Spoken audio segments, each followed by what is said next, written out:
Hello and good morning to everybody, and welcome to today's webinar on adopting impact assessment processes for World Heritage at national and local levels. I'm Eugene Zhou, World Heritage Leadership Program Manager here at ICCROM, and I'll be moderating today's webinar. For those of us joining us for the first time, ICCROM is the International Center for the Study of the Preservation and Restoration of Cultural Property. We work with our member states to promote the conservation of cultural heritage in all its forms for the benefit of all people.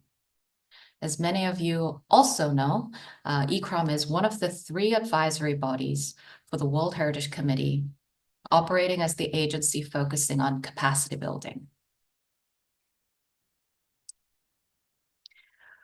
Globally, World Heritage properties have faced pressure from various forms of development, from commercial and residential projects, energy projects, transport infrastructure, to tourism development and other significant changes that can affect their outstanding universal value.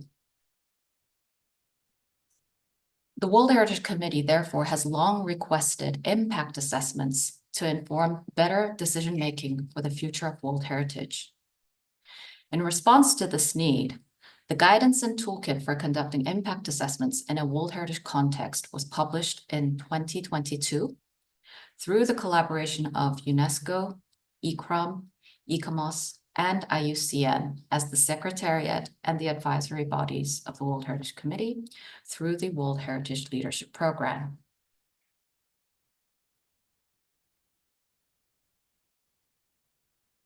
The key points that called for the guidance to be revised was to emphasize the importance of 2 things at the policy level.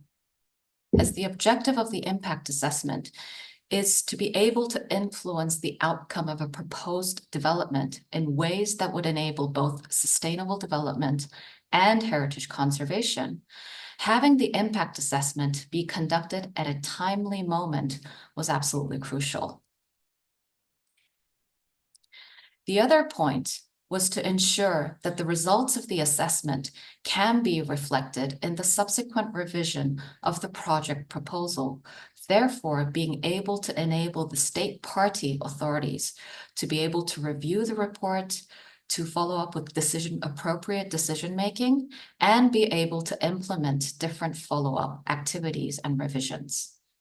And these are the 2 policy level points that the new guidance wanted to address.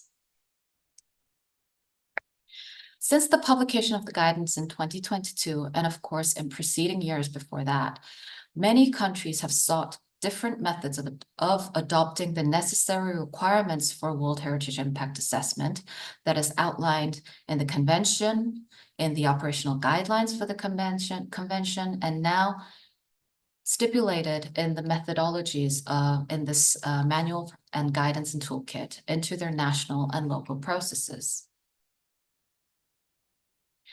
As each country has its own legal and planning context, there are multiple ways of adopting these processes to ensure efficient assessment and inclusive decision-making.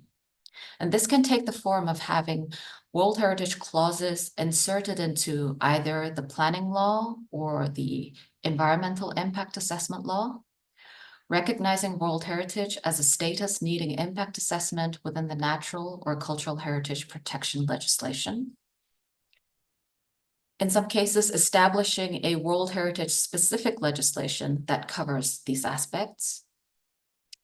Ensuring that the zoning regulations of the individual World Heritage property and its buffer zone to have specific conditions about it, or having specific policies or administrative regulations that would enable the application of the international requirements. Therefore, today's webinar is to learn about the different approaches and directions that member states have taken to make sure impact assessment for World Heritage properties can take place. It is important to acknowledge that this is still the early days since the guidance was published, and such procedural changes are very much in progress as we speak. So we do recognize that the procedures and processes are still in the making.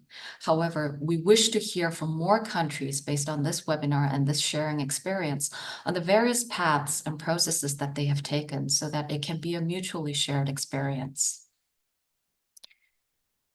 I will stop sharing my screen for the moment so that I can actually introduce our speakers at this point. And for today's webinar, today we have a total of 5 speakers joining us. And at this point, I will ask them to turn their cameras on and wave a quick hello as I introduce their names to the audience here. So if I could ask all of our speakers to turn their cameras on. And I will go in the order of speakers to introduce you. Together with us, we have Mr. Gaute Sønstebø, National Focal Point for Natural World Heritage in Norway from the Norwegian Environment Agency. We have Ms. Natasha Kedu Ramcharitar, Research Assistant from the Apravasi Ghat Trust Fund in Mauritius. We have Mr. Wei Qing, Executive Member of ICOMOS China. Dr. Helen Woodhouse, Senior International Advisor from Historic England, the United Kingdom. And Professor Chung-Ho Kim from the University of Seoul in Korea. So thank you very much to all of our speakers today for coming and joining us together for this webinar. And before we begin and I give the floor to all of our speakers, I would like to speak about a little bit of housekeeping. You can send us your queries and comments via the Q&A chat box at the bottom of the Zoom window. Towards the end of the webinar, we have set aside time for questions and answers, and we will try and direct your questions to the panelists. However, if we are unable to answer all the questions due to time constraints, please send us an email at askils, ICCROM lecture series, so askils@icrom.org, and we will try and get back to you with the responses from our speakers. So with this, we are now happy to start our webinar and go straight into our presentations. So our first presenter will be Mr. Gaute Sønstebø, who will present how the World Heritage Impact Assessment Tool and Guidance is implemented in Norway. And without further ado, I will hand over to Gaute for his presentation. Thank you. Thank you. Professors, colleagues, and friends of World Heritage, good afternoon from Norway. Next, please. Thank you for the opportunity to share some experiences from Norway with using the Impact Assessment Toolkit developed under the World Heritage Leadership Program. The World Heritage Convention has a unique quality by combining protection of cultural and natural heritage. Several mixed sites and cultural landscapes inscribed on the World Heritage List are guiding examples and models on how people may live in harmony with nature. As such, the Convention also provides an important contribution to the new global biodiversity framework. Bearing this in mind, it's very welcome that ICCROM has prepared an impact assessment tool that ensures that World Heritage can be safeguarded in the very best way. With this guidance, we feel equipped to make the right decisions on behalf of future generations. Next, please. Like in many other parts of the world, we experience considerable pressure against our World Heritage sites. Plans and initiatives that can potentially have an impact on the values occurs in and around many of the 8 sites in Norway. Here, pictures from the West Norwegian fjords and the Vega archipelago in Norway. There are many planning proposals from different sectors, and decisions are made according to different laws. Housing, area-intensive and polluting industries, tourism, infrastructure development, and mineral extraction are well-known topics in Norway. Next, please. Provisions for impact assessments are implemented in the legal system in Norway, mainly in the Planning and Building Act, but also in special laws concerning various sectors such as energy, forestry, and others. Regulations on impact assessments is a formal document that clarifies which measures and plans require an impact assessment. In addition, it clarifies responsibilities, content, approved methodology, and technical competence requirements, rules for participation and consultation, sanctions, rights of appeal, deadlines, etc. In Norway, the Norwegian Environment Agency is responsible for guidance on climate and the environment. This also includes guidance on the requirements for environmental impact assessments. Over the past few years, we have been developing a digital impact assessment guide, which constitutes the formally approved methodology for conducting impact assessments across all sectors. Next, please. This tool explains in more detail which requirements an impact assessment must fulfill according to the regulations. If a proponent prepares a study that does not meet these requirements, the assessment will be rejected by the planning authorities. This is showing the opening page where you are directed to the relevant information and guidance about the approved methodology, a methodology that fulfills the European Union directives and other international standards.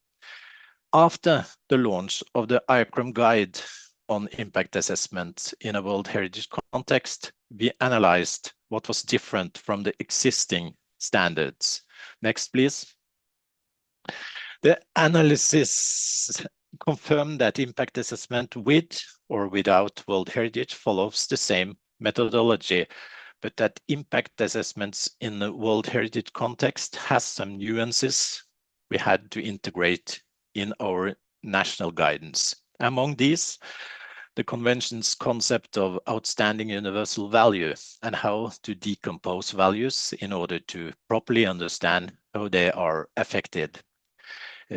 Mitigation and the fact that compensation and offsetting are not applicable in World Heritage. These are common misunderstandings.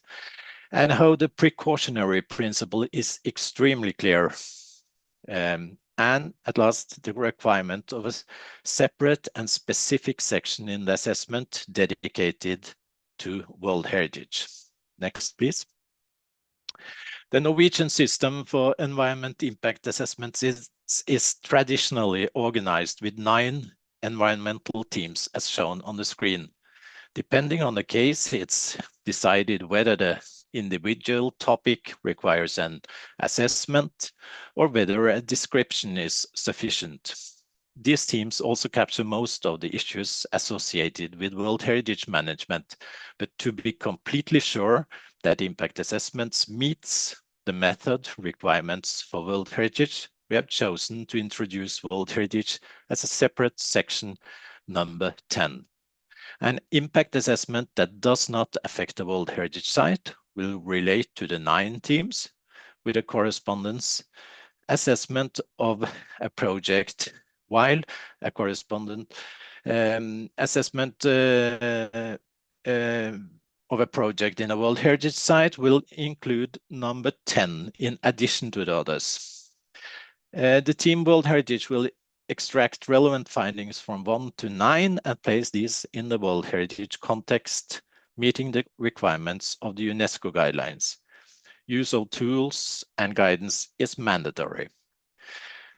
We experienced the UNESCO Impact Assessment Guidance and Toolkit as easy to understand. At the same time, there will always be a need for training and capacity building, as World Heritage terminology and procedures differs slightly from what we are used to in other cases. We have therefore held courses where site coordinators, managers, consultants, and planners have participated.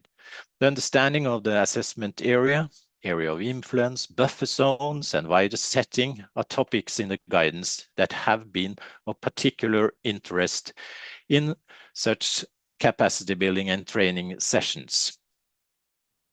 Next, please. And to continue, I will briefly mention our experience with the pioneer assessment using the new guidance in Norway.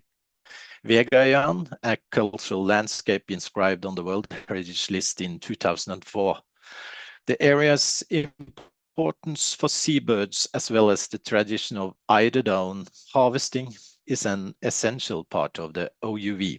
The property is located on a stretch of the coast that is well suited for aquaculture, an extensive industry that is expanding in the surrounding areas to Vegaøyan.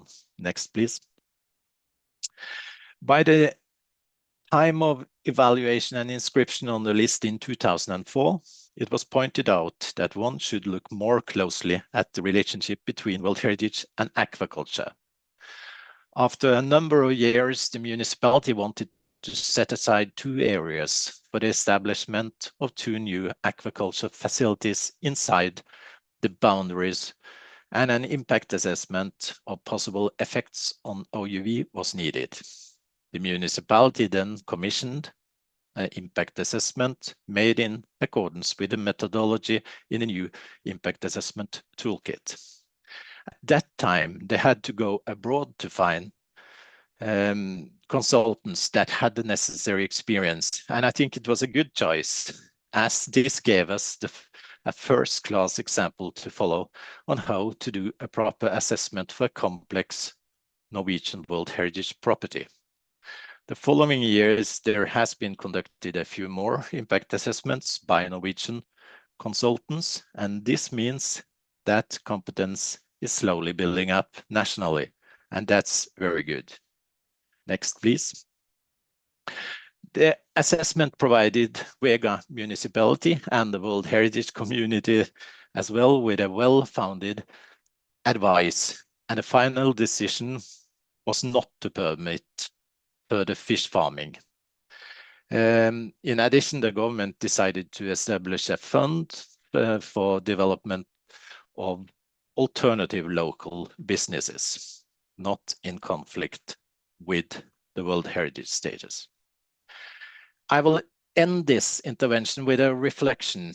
No one wants to spend time and resources on impact assessments of plans that are incompatible with World Heritage. It creates conflict and weakens the support for the convention and should be avoided in an early stage. This is why clear advice, commitment, good management plans, knowledge about one's own World Heritage, about the World Heritage Committee's policies and standards are important and need to be shared and made known. But in those cases where it has not been possible to influence in a way such that the project is put aside or an alternative location is found, it's good to know that we have tools and guidance that ensure that the consequences for World Heritage are highlighted in the best way. In Norway, with mandatory use of approved methodology for World Heritage. Next, please. And thank you for your attention, and I wish you all a continued successful webinar. Thank you. Thank you very much, Gate. And it's a very, very nice presentation that you've given us. The example of the national tool, the digital toolkit that Norway has developed and made sure that the sort of the differences that could exist between the international requirements and the national regulations were matched up to make sure that it was compatible. So, and also thank you for sharing the case study of Vega together with us as well. As many of you who are accessing this webinar, it's also a case study that we do use in many of our impact assessment courses. And we do have to thank Norway for being able to share such good results with us and to be shared more widely. Thank you.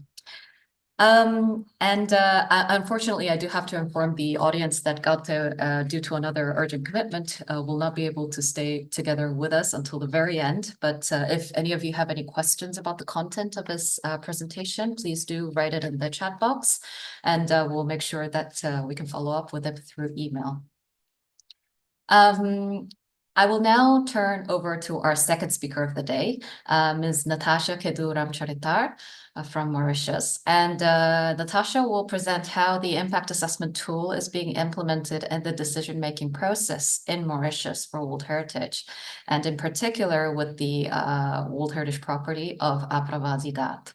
So I hand over the floor to Natasha, and please carry it away. Thank you.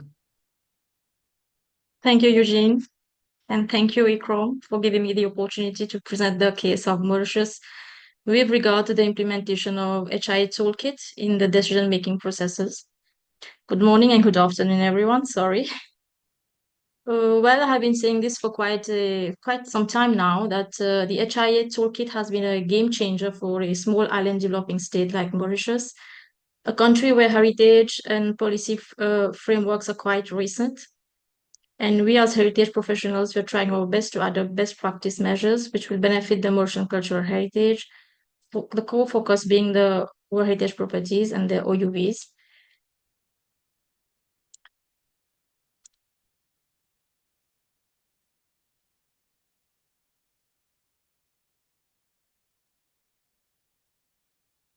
I'll not start with my presentation by providing you a brief overview on Mauritius and its World Heritage properties. Located in the Indian Ocean, Mauritius has a total area of only 2,040 square kilometers. The country got its first World Heritage property in 2006 with the inscription of the Apravasigat, a site located in the historic urban landscape, more precisely in the capital city of Port-Louis. So you can already imagine the degree of pressure that the site has to encounter in terms of development, flooding caused by climate change, traffic congestion, pollution, among others. In 2008, Mauritius got its second World Heritage property with the inscription of Le Monde Cultural Landscape. Famous for its scenic views, the site also faces significant development pressures with expansion of hotels.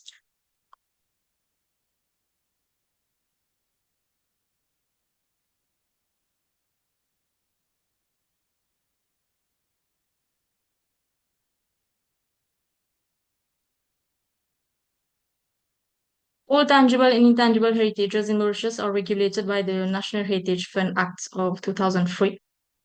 The two World Heritage properties came after 2003, so it is quite obvious that regulation for HIA is not cited in this law. Guidelines for HIA was first mentioned in the Planning Policy Guidance for Le Monde in 2007, a binding document to control development in the buffer zone of the property, whereas for the Apravasigat, guidelines for HIA was adopted in 2011, 5 years after its inscription. And also, an action area plan was implemented in 2019, further to concern raised by the World Heritage Committee with regard to major development in the buffer zone. These were the only three guiding documents where HIA played a crucial role in the evaluation of development projects until August 2024, whereby the Environment Act was amended to make provision for HIA in EIA reports whenever applicable. And this step, I believe, will contribute hugely in the protection of other heritage assets in the wider settings of the World Heritage properties. Meanwhile, we wait for the revision of the National Heritage Fund Act.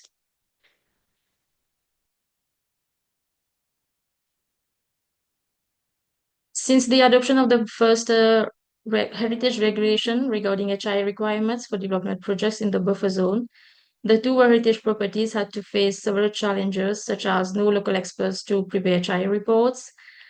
External experts were costly for promoters and entailed lengthy procedures. Developers were compelled to recruit the services of architects with basic or no heritage expertise. Lack of understanding of OUV and attributes often resulted to the submission of average HIA reports. Decision makers from different ministries responsible for evaluating development projects generally did not have a heritage background. So these are the complexities of the heritage institutions had to face prior to any formal capacity building program were introduced in Mauritius. For the last 15 years, only 5 HIA reports were submitted by promoters for medium-scale development within the buffer zone of both the properties. There were also cases where developers in the buffer zone of the Aprovasi Ghats were requested to conduct an HIA, but due to the complexities involved in preparing same, they did not proceed with the project. Things took a significant turn in 2019 when the World Heritage Committee requested the state party to submit an overarching HIA and VIA for 8 large-scale development projects planned in the buffer zone of the Aprovasi Ghats.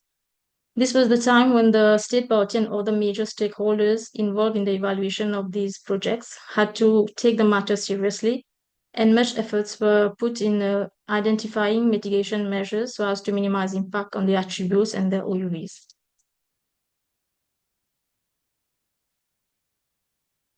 To address some of the challenges, like we have seen earlier, a training in impact assessment was organized by the Aprovasi Ghats Trust Fund in 2011. The targeted participants were mainly from heritage institutions, municipal and district councils, and representatives from relevant ministries and departments. However, the response was not so positive, given that at the time, HIA was completely a new subject. Also, there was no case study available which could serve as a reference for the participants. Nevertheless, this helped heritage professionals to devise a guideline on HIA, which supported the promoters when submitting application for development. Further to the decision of the World Heritage Committee in 2019 to prepare an overarching HIA and VIA, a comprehensive capacity building was organized in 2023 in collaboration with UNESCO and ICCROM. The aim of this course was to train participants in assessing major projects in line with the HIA toolkit. Today, after 1 year, we can say that the training benefited all the participants, including those from private firms who are now in a better position to assess any negative impacts that large-scale development can have on the OUV, and also to find alternate measures to mitigate those impacts while designing projects which can be more sustainable.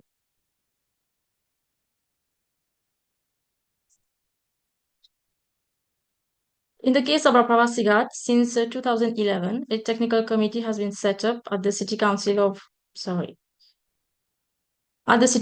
Port Louis to assess all minor and medium-scale development projects in this buffer zone. But first of all, we have at the level of the Aprovasi Ghats Trust Fund, we conduct a buffer zone technical and scientific advisory committee, which is chaired by the trust fund, and it includes 6 board members and 2 technical staff. All the recommendations of this committee are submitted for the board approval, and the final approval is submitted to the technical committee chaired by the council. And in this committee, this technical committee, we have 10 representatives from various ministries and departments, including the Aprovasi Ghats Trust Fund. And the final approval is given by the Permits and Business Monitoring Committee, and the promoters are notified whether the application have been approved or rejected. Whereas for large-scale development, the evaluation is carried out at the level of the Ministry of Arts and Cultural Heritage, which is also the state party answerable to UNESCO. For the evaluation of the overarching HIA and VIA report, the ministry had to set up a management plan committee in 2022 to assess all the recommendations of the 8 large-scale projects. In addition to the overarching HIA and VIA, proponents have to submit an individual HIA on their respective projects, which is now being evaluated by the technical committee set up early this year. The HIA reports are assessed keeping in mind the requirements of the HIA toolkit. So the first process is to meet with the concerned members and promoters in the technical committee, and the recommendations on each project are submitted to the management plan committee. The management plan committee then assesses the recommendations of the technical committee, and then the final views are submitted to UNESCO. The aim of setting up these mechanisms is to ensure that all details are examined and monitored with transparency, and most importantly, to protect the attributes and OUV of the property. As part of our future initiatives in implementing the HIE toolkit, you're planning to develop an effective mechanism in the revised management plan of the Pravasigat by adopting the guidelines of the HIE toolkit so as to facilitate the evaluation of HIE reports and monitor development in the protected surroundings of the property.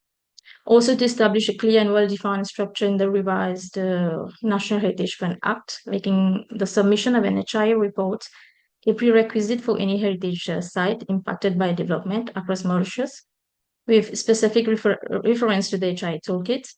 Also to assist Remote Heritage Trust Fund in setting up technical committees similar to those already implemented at the Pravasigat for better evaluation and monitoring of any impact on its property and its buffer zone.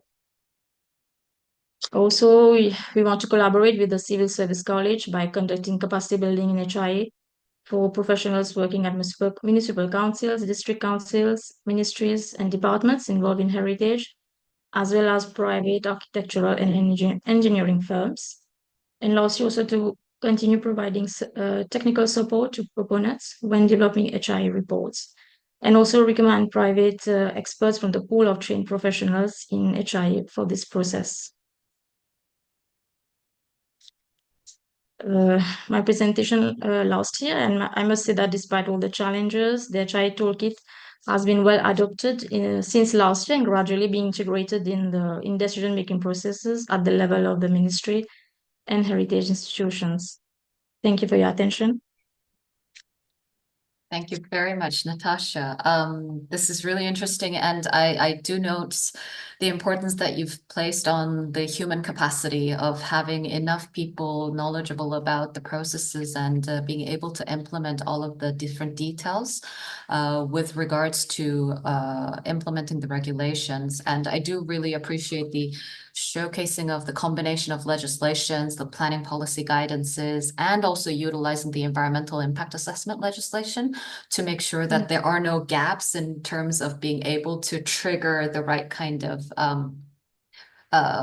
instruments, let's say, to make sure that impact assessment can take place at an appropriate timing. So thank you also for sharing all the different technical committees involved with the decision-making processes of reviewing and actually also then taking the decision respectively. So that was a fantastic presentation from Natasha and from Mauritius.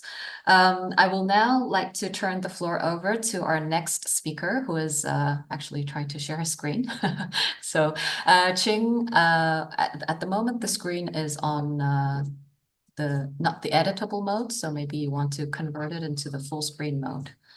But I'd like to now turn over to our third speaker, Mr. Wei Qing, who will give us an overview about the implementation of heritage impact assessment at the national level in China. So Qing will be able to give us his point of view coming from China, and I'll just give him a little minute just to make sure that he can share the screen properly. Hello, thank you, Eugene. Excuse me, would you please share the PowerPoint for me from your side? Yes. Sorry yes. for my technical. No, absolutely. No, we can share the PowerPoint from our side. Okay, thank you so much. Just tell us next so that we know when to move on to the next slide. Okay. Okay. Thank you. Thank you, Eugene, and good morning and good afternoon, everyone. And thank you, ICCROM, for inviting me to this webinar. It's my pleasure to share an overview of the implementation of HIA in China.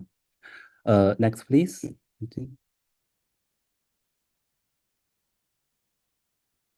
Yeah. I think like many countries, China has been actively learning from the evolving concept and the methods in the field of World Heritage since joining the convention. Now China has 55 World Heritage sites. This site demonstrates the diversity of China's cultural heritage in terms of type and scale.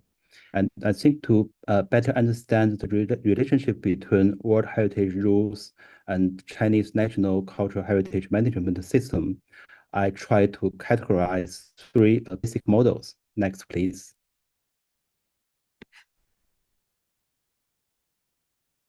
Yes, here we can see the simplest model is World Heritage Site based on national heritage sites, such as the classical gardens of Suzhou, where it's a series property, and each garden within the series is a national heritage site. And the World Heritage Properties boundary and the buffer zone generally correspond to the protected area and the construction control zone of national heritage sites. So these two zones are strongly enforced under national law of cultural relics protection, ensuring robust management measures. And the medium-scale model, such as Kuangsu, historical international settlements, which has nominated based on its status as a national scenic area. And the heritage components typically hold national or provincial level cultural heritage designation. And in such cases, the World Heritage boundary is often formed by the construction control zone of these cultural heritage units, while the buffer zone may align with the protection zone of the national scenic area. And even at a larger scale, like properties like Mountain Lushan, inscribed as a cultural landscape, the entire 300 square kilometer mountain is the World Heritage Site. And with the cultural heritage units at different level as its key components. So the boundary corresponds to the national scenic area, while the extensive buffer zone is primarily supported by the local urban and rural planning framework. Next, please. So let's briefly review some early practice of HIA in China. I think one influential example dates back to 1994 with the Yangtze River, the Three Gorges Dam projects, which mobilized a national expert group to assess the cultural heritage impact within the reservoir area, resulting in a specificalized protection plan. And at that time, actually, the mitigation measures were limited to rescue archaeology and the relocation significant heritage sites. However, this effort emphasized the importance of impact assessment for such major project. And a significant milestone, I think, came in 2011, when the State Council authorized the National Cultural Heritage Administration with two new approval powers. The one is the pre-approval for construction project or blasting, building, and excavation within the protection area of provincial and national heritage sites. And the second is the pre-approval of construction activities within the construction control zone of national heritage sites. So these two approvals require the submission of HIA reports, particularly for the activities related to World Heritage Site. And also to streamline the process, actually 20 working day limits was imposed for these approvals. Next, please. And around the same time, ICOMOS HIA guidance was translated into Chinese and becoming a key reference for HIA work in China.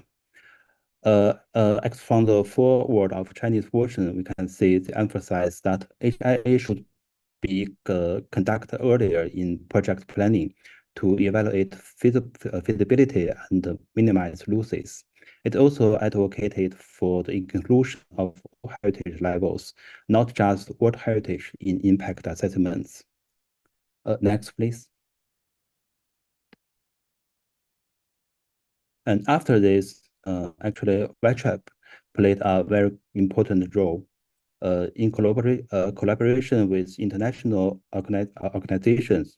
WeChat has been organizing a series of international training programs and workshops on HIA since 2014. These efforts have trained numerous professionals in China, equipping them with concept and methodologies of HIA. And at the same time, some Chinese professionals began to track the development of HIA technical system and successful practice in China, compiling this into published work. However, due to the lack of high-level national legislation and significant disparity between the vast number of heritage sites and the available professional resources, actually the quality of HIA work in China remains inconsistent at this stage. Next, please. But here I would like to present 3 short examples that showcase the positive process in China. The first one is in the Great Wall. Actually, a couple of years ago, China proactively submitted an HIA to World Heritage Center regarding a museum construction project near the Badaling section of the Great Wall. This project involved the redevelopment of an existing structure and site at the edge of the heritage boundary, which had actually negative visual impacts. And this HIA process conducted thorough assessment throughout the project's life cycle and explored multiple design alternatives, and also engaged in extensive public consultations. Through several rounds of revision based on the new HIA guidance, the project gained a strong approval from ICOMOS and was recently completed. Next, please. The second case comes from Wutai Mountain, which is a Buddhist sacred site and cultural landscape. One of its key heritage attributes, the Foguang Temple, is one of the oldest surviving wooden structure in China, facing a historically significant valley. Actually, a major national highway project has originally planned to traverse the buffer zone of this heritage site. So through a HIA process, the project underwent extensive discussion and multiple route evaluations. So finally, among 7 proposed options, the final routes avoid the buffer zone entirely by bypassing the valley. So the route was further refined by confirming visual impacts through on-site flight testing, ensuring the road remains visible from the key viewpoints. So next, please. And the third case comes from Kuangsu, we mentioned before, which is a high-density historical residential area in a small island, where necessary development activities are unavoidable. Fortunately, during the nomination, the site established a good decision-making mechanism and adopt a management plan as a tool. So based on analysis of historical urban fabric, clear zones of organic renewal and construction control rules were defined. This allows HIA process more smoothly.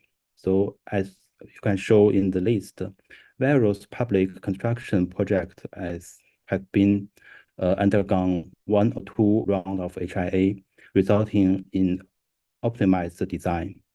These refined projects have subsequently passed national level approvals within a short time frame. So this demonstrating a successful mechanism for managing the change. Next, please. And actually, just 10 days ago, China introduced a new edition of National Law of Cultural Relics Protection. So from this new law, the departmental rules mentioned above is now upgraded to national law, emphasizing the need to consider both heritage and its environments in impact assessments. So this legal process is expected to strengthen protection and management efforts significantly. And also at the local level, Site-specific legislation for World Heritage is gradually becoming more sophisticated. For example, in Quanzhou World Heritage Site, the protection and management regulation explicitly require the construction activities with a potential impact on OUV undergo decision-making through the HIA process. This has become a standard provision in newly formulated or revised local heritage legislation across China. So this helps ensure that when the heritage boundary or buffer zone extends beyond the boundary supported by national legislation, their management needs can be effectively addressed at the local level. So next, please. So finally, I believe the forthcoming publication of updated HIA guidance in Chinese will further enhance awareness and adoption of HIA practice across the country. Thank you for your time and attention. This is all my sharing. Thank you very much, Ching. It's actually really fantastic to hear from China, noting the vast number and the area coverage that you have in terms of having so many diverse World Heritage sites. And it's really interesting to see how the relevant regulations have been developed and implemented over the years, noting the different sort of attempts and initiatives and all the efforts going into building up the human capacity as well. It was very interesting to see the time limits sort of imposed for these processes within the national scheme as well, which I think also corresponds to the need for administration to be predictive and also stable for developers, and the importance of already establishing good decision-making processes for expected development projects at the time of a new inscription, I think is a very noteworthy example to take on board. And thank you for also sharing the new law that was established just about 10 days ago. So it came in very nice. Yes, if we did this webinar in October, this would not have been shared. So thank you for that. And I also really appreciated you sharing the different categories of how the national heritage designation may be different for different properties within China, but that in various different ways, they need to all correspond to the requirements that is set out by the World Heritage Convention. So it's interesting to see how you're utilizing different typologies of regulations and schemes to make sure that the protection and management can take place effectively on the ground. So thank you for the presentation. Thank you. Yeah. And now I would like to turn to our fourth speaker, Dr. Helen Woodhouse from the United Kingdom. And Helen will give us the presentation on how impact assessment for World Heritage is being integrated into the English planning system. And I hand over the floor to Helen to give us the presentation. So thank you. Good morning, everyone. Historic England is the UK government's National Heritage Advisor. So for that reason, I will be focusing on the implementation of cultural heritage impact assessment today. In Historic England's international team, one aspect of our work is to advise on the implementation of UNESCO policy and guidance at national level. We act as a guide to navigate differences in terminology, practice and approach to achieve the ultimate shared goal under the planning system of sustainable development. One of the ways in which we contribute towards this objective is to help implement the use of UNESCO's Guidance and Toolkit nationally to support consistency of approach and decision-making in relation to World Heritage. Despite having been published over 2 years ago, we still have much work to do to build familiarity with the toolkit and the proper operation of its methodology within the English planning system. Earlier this year, we ran a joint workshop with ICCROM and IUCN for external participants to explore the challenges that heritage and planning professionals have been experiencing in approaching and making use of the toolkit within our planning system. Our aim is to demonstrate the practical value of HIA as a means to identify how early identification of risk to the significance and OUV of World Heritage can be reduced, and at the same time, reduce associated risks for developers and planning decisions. Could I have the first slide, please? The first thing to say is that assessment of impact from development on heritage assets is an established element of the English planning system, and it's picked up across both legislation and policy at national and at local level. Under the planning system in England, certain developments are required to submit an environmental impact assessment alongside their planning application. Certain types of development, including larger scale projects such as transport or energy generation, may be automatically considered to require an EIA. For other developments, this is assessed and determined by the authority who will ultimately be responsible for the planning decision. And one of the factors that affects that decision is whether or not any part of the proposal is located within a World Heritage Site. Separate regulations are in place for different types of planning consent, but all contain the same basic requirement. Environmental impact assessment must identify, describe, and assess in an appropriate manner the direct and indirect significant effects of the proposed development on a number of factors. Those factors include cultural heritage and the landscape, and the requirement is also to assess the interaction between those factors. For planning applications which would not be considered under the EIA process, whilst legislation governing planning and consent processes that are associated with particular types of heritage asset, whether those are architectural or archaeological, whilst that legislation does not specifically require impact to be assessed, there is an implicit requirement to understand significance in order to inform decision making. Our legislation currently includes a statutory duty to give special regard to the desirability of preserving listed buildings and their settings. Legislation is now in place in England that will in due course allow us to extend that duty to World Heritage Sites for the first time. In the meantime, however, an equivalent responsibility is set out in our national planning policy. Could I have the next slide, please? National planning policy in England is set out in a document called the National Planning Policy Framework. We here call it as the NPPF. And this sets out the government's policies for England and how these should be applied. Under its policies, applicants are required to describe the significance of any heritage asset affected, including any contribution made by their setting. They are asked to do this in order that the decision maker can avoid or minimise any conflict between the heritage assets conservation and any aspect of the proposal. So therefore, under these policies in England, the responsibility to assess significance and so outstanding universal value lies with the applicant, but formally responsibility to assess the impact lies with the decision maker. Could I have the next slide, please?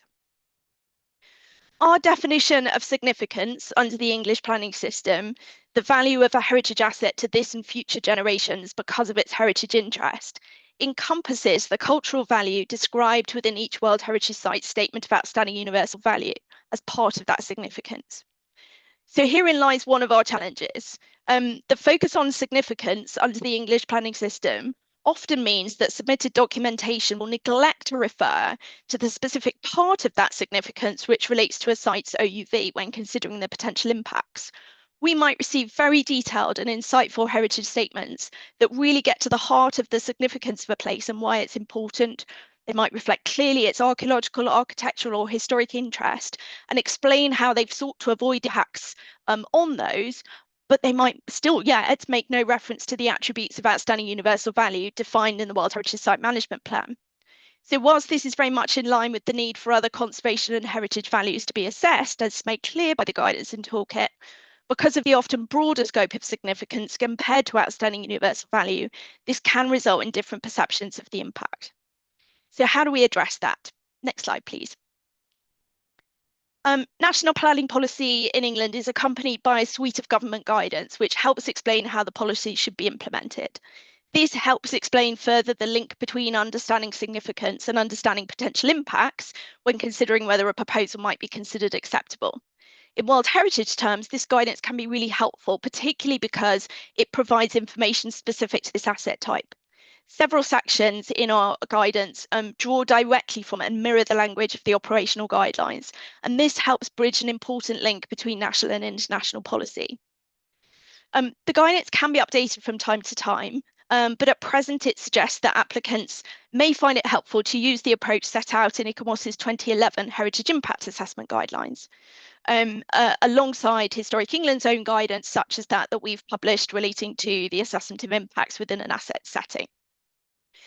This is all provided as a suggestion when assessing the potential impact on OUV, and the language of integrity and authenticity with reference to the setting and buffer zone, if any, has been defined for the site, is included in the word of the guidance. Now, we have, by extension, been pointing to the Guidance and Toolkit in the same way, but this does raise some questions about the differences in approach. Ultimately, the purpose of the state parties planning system is to contribute to the achievement of planning system has 3 overarching objectives: economic, social, and environmental, which are pursued in mutually supportive ways. In order to deliver the state parties' desire to achieve net gains across each objective, balanced and informed judgments are required when assessing different considerations within the context of that local and national policy framework. The UK State Party is nonetheless committed to ensuring that all planning decisions affecting its World Heritage sites apply the necessary balance appropriately and consistently. We do this by reminding applicants and decision makers that very great weight is afforded under our national planning policy to World Heritage when that balance needs to be applied, remembering that balanced and sustainable relationships are needed between the historic and natural environments and between the needs of present and future generations, whilst ensuring that we also maintain the legacy of our shared past. Can I have the next slide, please?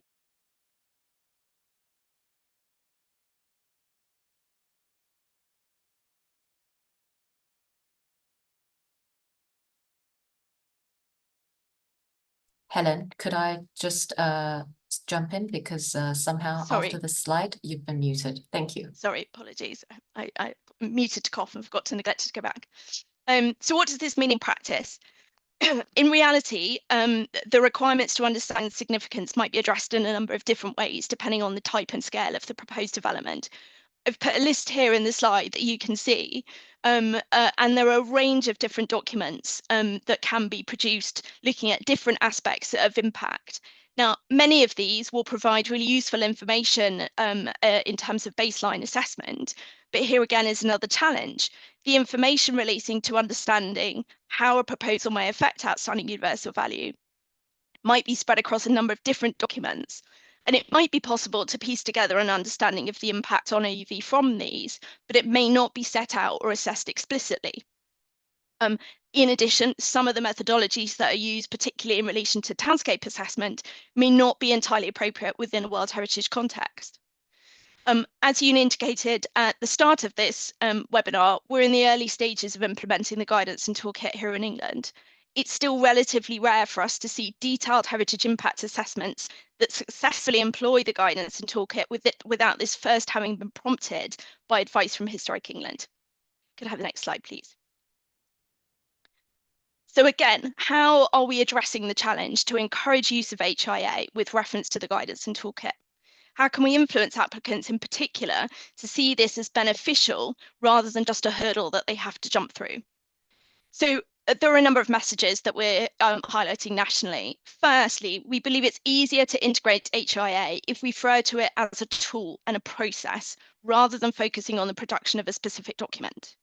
We focus on the key principles rather than the format, thinking about and understanding attributes, integrity and authenticity, identifying the values and understanding how a site has met the criteria for inscription, as well as what impacts on those aspects might mean for a property.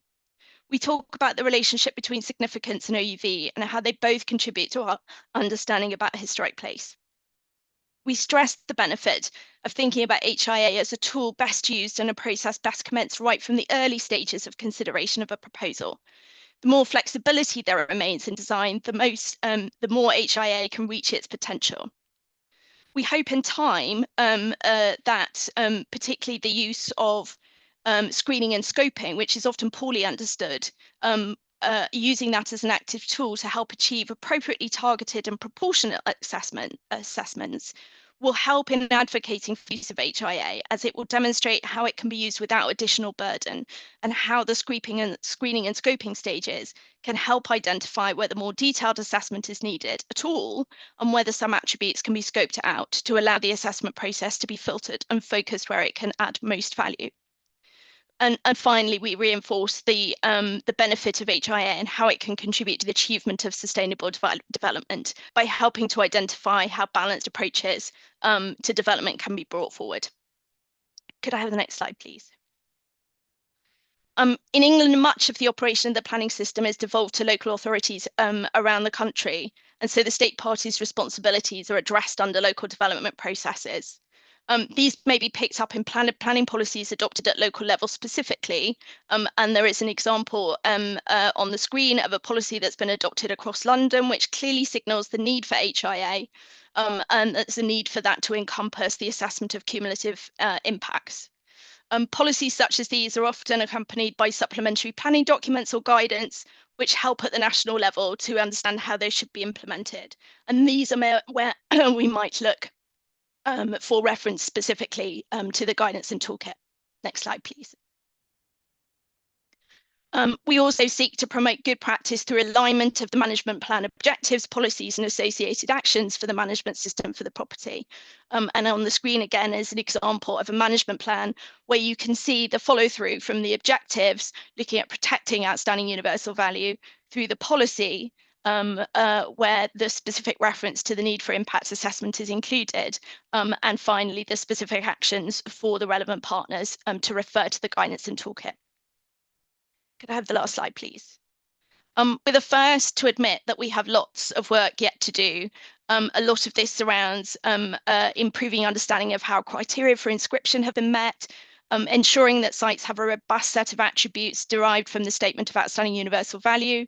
Historic England itself is working on production of guidance for the sector, which will focus on the use of heritage impact assessment and helping to address the challenges around integrating this methodology that I've talked about today. That will be accompanied by much needed training to develop confidence across the sector in that assessment, and particularly to compile good practice examples, both in terms of policy wording and implementation of the Guidance and Toolkit. We hope that in time we'll start to see more good examples as stakeholders across the planning and heritage sector feel more confident in their engagement with the HIA process and the use of the Guidance and Toolkit as a resource in the achievement of sustainable development. Thank you very much. Thank you very much, Helen. And this is really, really fantastic to have your inputs coming from the UK. We really do note the necessity of time to be able to increase the familiarity, but also the operability of the Guidance and Toolkit at your own national and local levels. And we do note that, again, here you've noted the importance of utilizing the environmental impact assessment laws and any subsequent regulations that can already trigger large impact assessments for large-scale planning projects. You did also mention, I think, indirectly also answered one of the questions that were posed in the Q&A chat, talking about the wider setting, because at the end of the day, yes, we are here to, the World Heritage Convention really does focus on protecting OUV and the attributes, but at the same time, these attributes and OUV are not isolated and they're not standing alone in a given context. And we do need to look into the wider significance and the relationship these attributes have with the surrounding environment. And that necessarily then dictates the wider setting area, which may not necessarily be drawn as a line, I suppose, in a map, but at the same time, depending on the typology of the site and the typology of the values that you are actually trying to protect through the designation, it would be very much dependent on those aspects.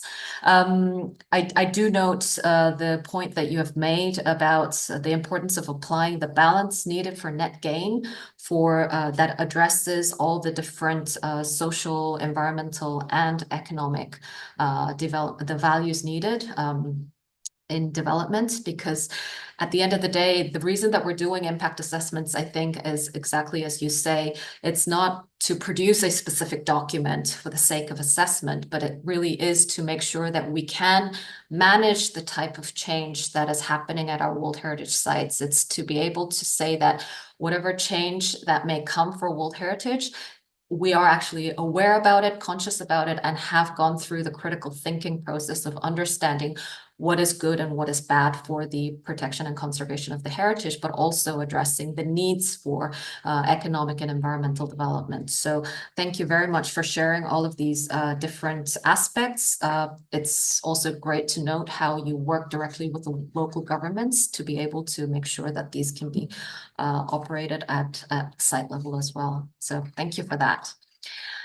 I will now turn over the floor to our fifth and last speaker, and also I would like to note that he is our co-organizer of this webinar, Professor Chung-Ho Kim from the University of Seoul. Chung-Ho will talk about the process that Korea is now taking in establishing a specific World Heritage Impact Assessment legislation at the national level. So I turn the floor over to Chung-Ho. Thank you. Hello, everyone. Good evening from South Korea. So today, I'm going to talk about the establishing World Heritage Impact Assessment legislation in Korea. The subtitle is Past, Present, and Future. So I will walk through these past, present, and future of HIA in Korea. Luckily, I have conducted very challenging project from 2019. So in 2019, in South Korea, we had a World Heritage Management Foundation study. At that time, we introduced the ICCROM workshop in Korea that we translated World Heritage HI guidance at that time. After that, I conducted the Hogukdaejeon construction project HIA, which was the first HI in South Korea, and then it was well completed, and then I got a good impression from the government and then the ICOMOS as well. In the meantime, the National Assembly of South Korea suggested the amendment to World Heritage Act, adding the heritage impact assessment process. So after that, the new toolkit was came out, and then the South Korea was translated into Korean in 2023. And then at that time, we had a partial amendment to the World Heritage Act, and then officially we had a law, we had an act embracing the World Heritage Impact Assessment process nowadays. So it is effective from November 1st this year. So as you know, according to the international toolkit, we have 11 steps in order to conduct the heritage impact assessment. Following this guideline, in South Korea, the national law, we had two different phases. The first phase is the screening phases. The second phase is the assessing phases. So assessing phases is including the scoping stage as well. And then currently, I'm participating in the legislation of the enforcement decree, which is the presidential decree, because we have the act, including the heritage impact assessment. Now we are preparing for the enforcement decree, which is the presidential decree. So according to that, the enforcement decree, we had these two phases, screening phase and the assessing phase. I will talk about more that in detail. As I mentioned, we have a law embracing the heritage impact assessment. Article number 10, we have some concept of in terms of the geographical spatial boundary. We call that the World Heritage District. World Heritage District, they include the World Heritage Property Area, as well as the buffer zone area, which is the same as the nomination, the document. And then article number 11-2 is talking about if someone is creating some project, which is the built environment, the architectural project, the HI should be done. But we have some specific the target project then in terms of scale, development scale. And then article number 11.3 is talking about the HI team. In our law, that is called the Heritage Impact Assessment Agency. So HI team has a legal right to conduct the HIA in South Korea. The article number 11.4, and then the commissioner of the Korean Heritage Service has the right to review the HI report, and then these are specified in the enforcement decree later. And then we have another special thing, which is the Heritage Impact Assessment Support Center, which will support the HI process smoothly, which will conduct training, and which will help from the screening phase to the scoping, and then at the end, the assessing phase.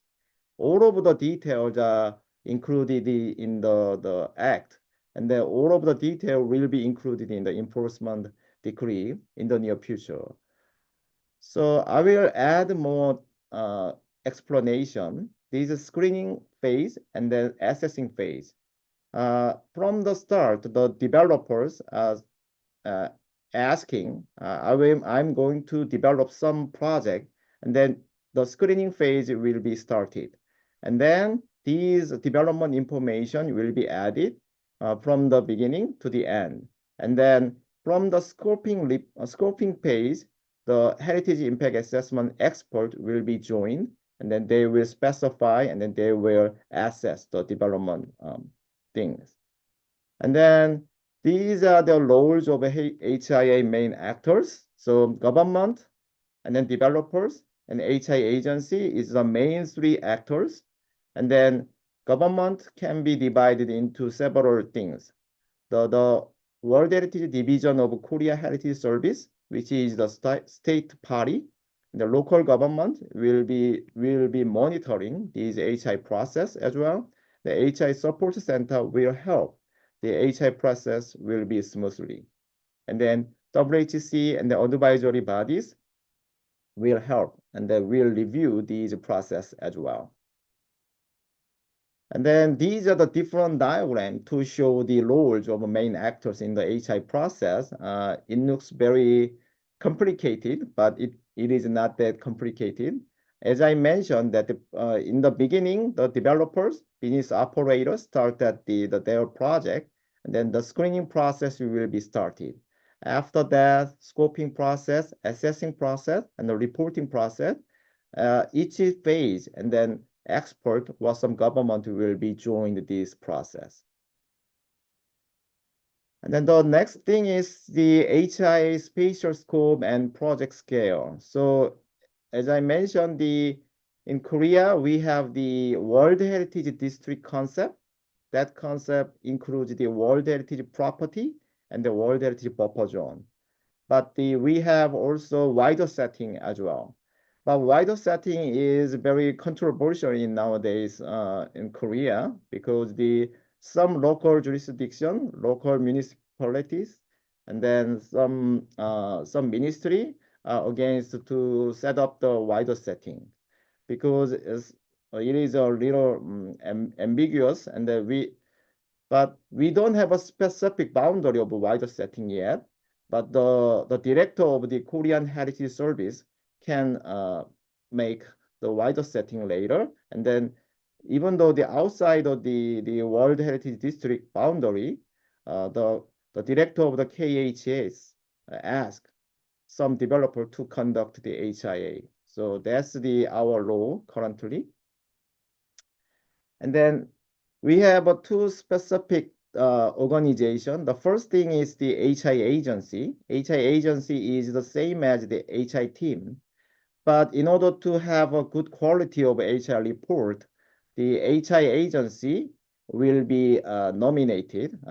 If a organization apply to be being the HI agency, the government review and then their application, and then they will decide whether they can do they can conduct the HIA later. Now, the other important organization is HIA Support Center, because these HIA process will create a lot of work, and that HIA Support Center will support this process, this legal process smoothly. And then all of the details are specified in the Act, as well as the enforcement decree.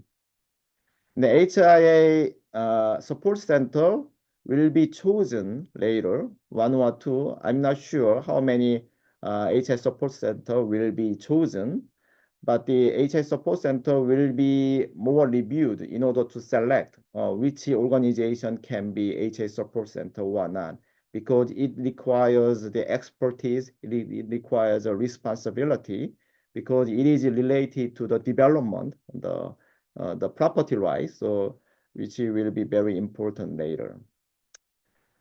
These are the present situation. Now I'm going to talk about the future of HIA. As researchers, luckily I conducted many important projects, many important policy research so far for 5 years, but I think we need to have a more sophisticated and a more delicate way in order to conduct HIA, in order to review and monitor the HIA process. In Korea, nowadays, the urban development is the biggest threat to domestic World Heritage Site. As you may know, the Seoul metropolitan area has more than 25 million people. And then the Seoul metropolitan area has a lot of World Heritage Sites, so which can have some conflict between development and conservation and protection. So nowadays, the urban development is the biggest threat. So in order to be sophisticated, in order to be delicate in implementing the HIA, we, as researchers, we are conducting the attribute analysis and classification. South Korea have 16 World Heritage properties, but we have 72 World Heritage sites, because many of the World Heritage properties in South Korea are serial properties. So we have 72 World Heritage sites. But not all these World Heritage sites are the same. They are confronting different contexts, different urban context, different development context, different attribute, different OUV statement, and a different legal way, because some natural properties are following the EIA system as well. So I think we have some 8 different ways to classify the World Heritage. So not all World Heritage properties needs the wider setting. I think some properties require wider setting fully, but other World Heritage don't have to have a sophisticated wider setting, in my sense, because it has a different development pressure, it has a different site locations. So I looked through that these 72 World Heritage sites already, and then it will be specified. And then in order to be very objective, in order to be very transparent, I propose some analytical methodology in using the GIS-based data approach. So I'm analyze World Heritage properties and categorize them by type. So we build up the GIS database, and then but the GIS database doesn't have all of the data. So we have to delete, we have to remove evaluation, the database outliers, which can be wrong information, which can be null information. And then we conducted the geospatial analysis, that we created some dashboard. So using this dashboard, we are looking at the mainly the built environment information, mainly the building information, the building height, and then FAR, and then BCR, these kinds of the information from minimum to maximum, average and median and standard deviation, in order to identify that the urban context around next to the World Heritage. I will show you this a little bit.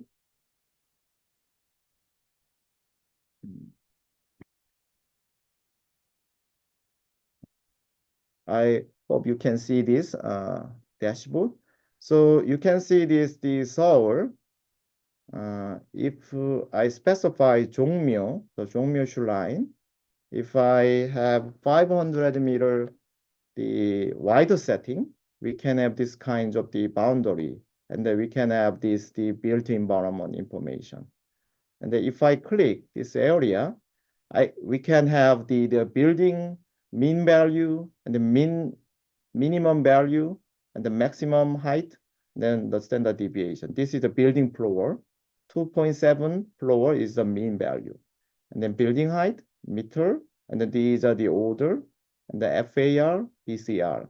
Using this kind of the decibel, we can have some urban context in more thoroughly. I expect it can be used very much. Then I will go back to the final slide. Along with these kinds of the 5-year research, I think the South Korea we are going to implement HIA, yeah, but we should have a smooth start, and we should have a stable settlement, embracing many different opinions, many different arguments. And then HI scope is very important. So, and then we may have the re-establishment of a World Heritage Site based on the heritage characteristics. As I mentioned, each property has a different situation. As we set up the wider setting, and as we set up the many different boundaries, we have to understand these different contexts, and then which will require a lot of research in my sense. And then as an educator, as a professor, I strongly want the future professional and the future expert. We have to train, we have to educate them, and then it will foster the whole ecosystem in the HIA field. That's the whole presentation. Thank you so much for listening to me. Thank you. Thank you very much, Chung-ho, and also for sharing some of the special portals that have been established within Korea to make sure that the geographic information system can also be utilized to its full capacity in conducting and actually also screening and scoping which types of projects may be in brewing nearby World Heritage Sites. And I think it's important to note that together with a specific legislation on World Heritage Impact Assessment, it's noteworthy to have a specific institution that will be in charge of implementing impact assessments and also conducting the reviews, and also having a support center for that. I do recognize, I mean, I think it's all noted in many different situations that indeed, as you say, conducting these impact assessments are an added workload to the heritage authorities, and it could be suggesting a different way of approaching of how to share and make sure that the quality of the assessments can be maintained. I also do note that you've also answered the possibility of how the wider setting is actually being addressed within the Korean context. And again, these are very different depending on your national context and the different legislation that you operate under. But in this case, I do note that there is that sort of flexibility given to the Korea Heritage Service, which can determine whether or not a specific area can be considered as a wider setting to that particular World Heritage property. You did touch on a really important point about conducting an analysis about the values and attributes, and not only just having a list of attributes, but also noting what kind of state these attributes are already in. It's having the assessment of the state of conservation already in advance of any kind of development project or proposals coming forward, which I think is an important point to note. And these are the type of preparations that all of our World Heritage properties do need to be equipped with. I do note that we have some questions and answers already like firing up in the question and answer chat. And I do like to thank all the presenters for sharing all of their experiences and practices of how impact assessment is currently in the process of being adopted into your context. And noting that we only have a very short time, we have a very a short discussion time. So if you can all turn on your cameras and join in to the panel discussion session. And I just wanted to, first of all, before we answer the questions in the chat, I just wanted to turn the floor over to you, our panelists, because you explained in detail of the different processes that you've taken. But if you were to think about the next step immediately coming up, what would be the one priority issue that you would like to tackle within your own national system? But also, what is the one request that you would like to make to the World Heritage Convention in, going the other way as well? Because it's an environment where we constantly learn and improve off the practice of states parties. So if you could think of one improvement at your national level and one improvement that the convention can make at the international level, I'll give you 30 seconds each. So you have to be really succinct in your answers. But hopefully we'll be able to get like the crunch of everything. And just for the speakers, in this instance, I'll go the reverse order of how you spoke. So Chung-ho, I'll go with you if you could give me two things, one at the national level, one at the international level for improvement. Thank you. So I don't like the reverse order, but okay. So in terms of the national level, we have to complete the enforcement decree quickly, but the municipalities, certain municipalities, and then certain ministry against the legislating the HIA fully. So I hope to realize our legislation quickly, because Korea is a relatively nationally driven country, so the law and then the act are really important. In terms of the international level, I think we have to think about the wider setting in more thoroughly, but it will have many issues. So we have to collect our wisdom worldwide, and then it'll be great in the near future. Thank you. Thank you very much. I turn over to Helen. At the national level, our main priority is bringing forward our published advice on managing change to World Heritage Sites. So getting out that message that we've been sharing across the sector to build capacity and consistency of approach nationally, more robust consideration of impacts on World Heritage to inform decision making. Going the other way, I would highlight how beneficial it would be for technical review comments to be structured more explicitly around the attributes integrity and authenticity to support development of understanding in how the Guidance and Toolkit's principles can be employed in practice. So demonstrating good practice in use of the Guidance and Toolkit back to states parties to help them take that on board. Thank you very much. I will now turn over to Chung. Okay, yes. I think at the national level, maybe the current priority are the professional training in China and also the capacity building, particularly in raising awareness among local officers about the importance of HIA and ensuring its implementation at the very early stage.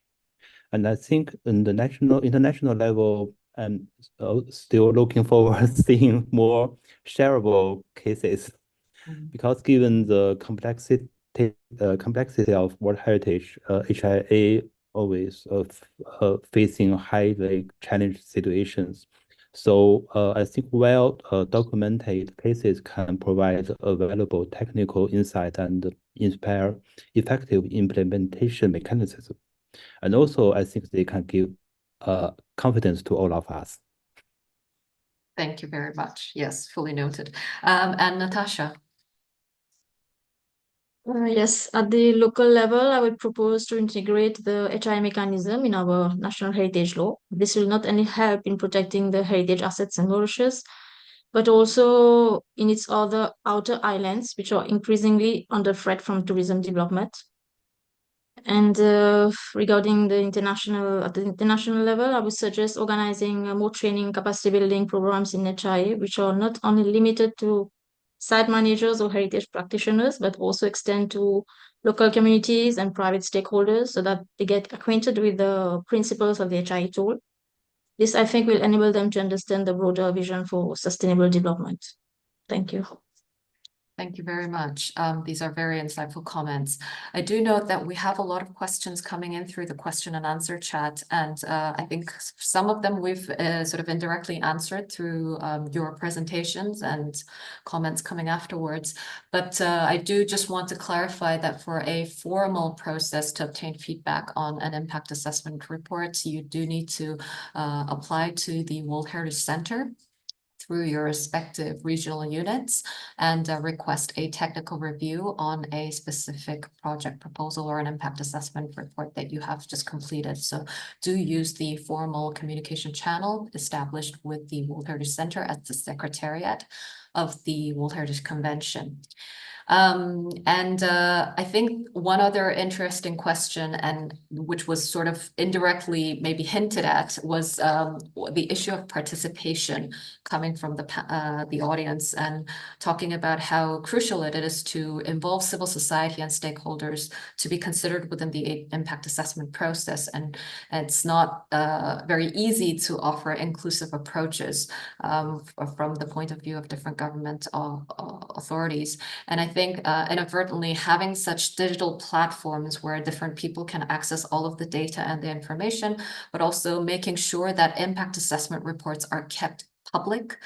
I think the one important factor that we do consider in the importance in establishing all these policies or guidances or legislation is the fact that these can then make sure that impact assessment requests and results remain in the public domain. And I think this is one of the important factors that can be achieved through policy level revisions that make sure that governments have a duty to publish these records, to make sure that the processes are kept open and transparent, and that the review processes also guarantee a certain level of independence and also the possibility to go through different perspective of reviews.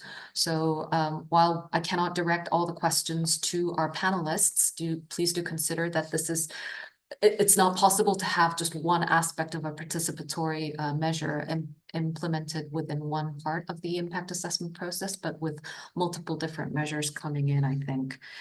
I do also note one other question talking about measurable indicators to evaluate the success of integrating World Heritage considerations into planning systems, and which is a great point, I think, that has been raised through this webinar, which has not yet been conducted nor elaborated yet. But I think in the future, to support more states parties to adopt impact assessment processes, we could consider having some kind of do's and don'ts, let's say, maybe, and consider some kind of set of guidelines that they could consider. But all in all, the guidelines that are actually included in the guidance itself, the main principles should provide these main points that you do need to consider in implementing a national impact assessment system. I do want to turn over the floor back to our speakers just one last time, because there was a question that came in to say, if you were to give recommendations to a country that is just about to establish an impact assessment process at the national level, what is the recommendation that you would give? Can you give me just one priority recommendation that you think would be crucial for any state party to keep in mind when they are trying to establish national processes? And this time around, I'll go the other way around and come back to Natasha, if that's okay. I would say a well-defined legal framework to because without any heritage policies with regard to HIA, it's not possible to even start the process. So that's the foremost important thing. Thank you very much. I will turn over the floor to Ching. Actually, I totally agree with Natasha because I think the legal framework legislation support is crucial to establish a new system in national level things. Excellent, thank you. And Helen? So I think my recommendation would be to focus on the key principles and really understand what you're using HIA to achieve. So how those objectives can be achieved perhaps in and around your existing systems to make it easier to embed, particularly when you're sort of asking other partners to come with you in order to integrate a new process that you know, perhaps they can't quite necessarily, you know, kind of see why they can't keep doing it the way they used to before. So I think, you know, work with what you've got, kind of build those partnerships in terms of demonstrating how it can be useful, how it can achieve other objectives at the same time, so that they can see the benefits and really focus on the principles and what you're trying to achieve.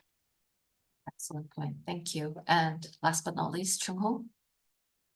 So we have legislation already, so I have experience. So I think the people, especially developers and the society, can misunderstand the HIA is not a good system, is not used to system. So I think it would be great for us to let them know the HIA is a very crucial and very important tool to protect the World Heritage as well as our life and our sustainability.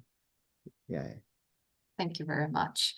Thank you very much to our panelists. And I do see that in our question and answer chat, more questions are coming up. But unfortunately, due to time limitations, we will not be able to answer all of them. But I do ask Professor Kim if you could share the online portal, because we've had a request coming from the floor about that. But also on the details of different aspects of impact assessments, please do note, dear audience, that this was a chance for us to share different national practices and processes that are being established in different variety of different states parties. And we do wait to hear from you on your experiences as well. If you are interested in more of the details of how impact assessments are being conducted and how you can conduct them, we do operate different courses and workshops that can also be tailor-made to your context and your situation that you are facing. So please do check out some of the online courses that we do offer through the World Heritage Leadership Program of ICCROM and IUCN. And hopefully we'll be able to have the possibility to answer some more of your questions there. If you have any other questions that you would like to follow up with, do write us an email. It would be difficult for us to reply to you here on the question and answer chat separately, because after the webinar is finished, it will be disabled. But if you do want to follow up with your question, do post your question to us through email, and we'll try and get back to you as soon as possible. And our time is up now, and I do really want to thank all of our panelists and speakers. Thank you for your contributions. And I would like to really express our gratitude to all of you, but also to our organizing team, who you never really see on screen, but are always working hard behind the scenes to make sure that there are no technological barriers. And I would also like to thank all of our attendees, despite being early morning in some regions, late at night in other regions, for actually participating, being engaged, and actually asking us very pointed and important questions. And we do note that this webinar will be uploaded onto our ICCROM YouTube channel. So it will take a couple of hours to upload and convert and upload, but the recorded version of this webinar will shortly be available. So for those of you who are asking for PowerPoints or further information about the video itself, it will be supplied through the YouTube channel. So we ask you to find the information there. Please stay tuned for our future webinars as well. We do continue on with our ICCROM lecture series. And you will find more information about our future webinars from our website and our social media platforms. So, and if you are not following our social media platforms, I would like to urge you to follow them now. So if you just go into any of these social media platforms and type in ICCROM, you will be able to find our most updated information and activities and events coming up through these channels. So thank you for being with us, and please do get in touch with us for courses and workshops, and we look forward to conversing more with you about impact assessment in the future. Thank you very much.